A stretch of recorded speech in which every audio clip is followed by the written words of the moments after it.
I happened to find sex photos. Sex photos? Yes, of her and Michael together. She had sex with my son. Age is absolutely irrelevant. He and I are in love. He's still 15 years old and you're 39. He's 17 and a half and will be 18 very soon. Closed captioning provided by Maureen Andrews is suing high school teacher Kristen Crimson in the amount of $10,000 after Ms. Andrews alleges her minor child's son was seduced by the defendant. What happened? I happened to find some photos and some emails in my home, and they were of this woman who's 39 years old, which is Michael's teacher, his school teacher. Michael is only 17 years old.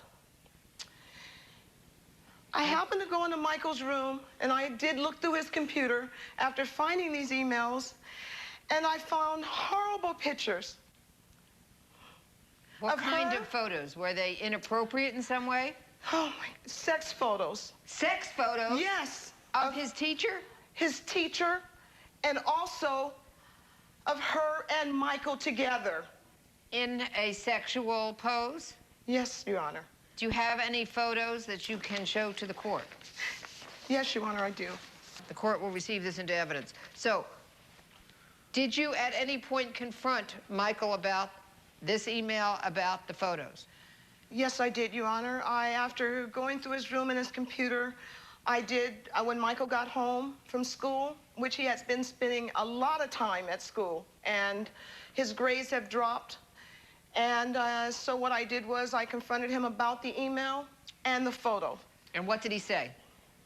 Well, he says I'm being overreacted, and he said something about being in love, and yes, it was his teacher, and that he was going to marry her. And did he admit to having any kind of sexual intercourse or intimate sexual relationship with her? Your Honor, he did admit having sex with her, and that he had been having sex with her for the past year. Which means that he began he was 15 years old when they started having sex. Okay.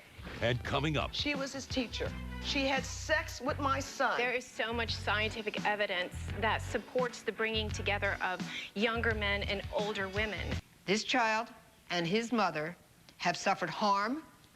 You have intentionally inflicted emotional distress on him. You have battered him. She is the legal custodian of this child. She has a right to recover for damages, for psychiatric care, for therapy, for the future that she's going to need and that he's going to need because of this illicit sexual relationship that you had with this child. So, judgment for the plaintiff in the amount of $10,000. That is the decision of this court. Judge Allred has ruled in favor of the plaintiff. The defendant is ordered to pay $10,000. I don't necessarily agree with the verdict. I mean, but the law's the law.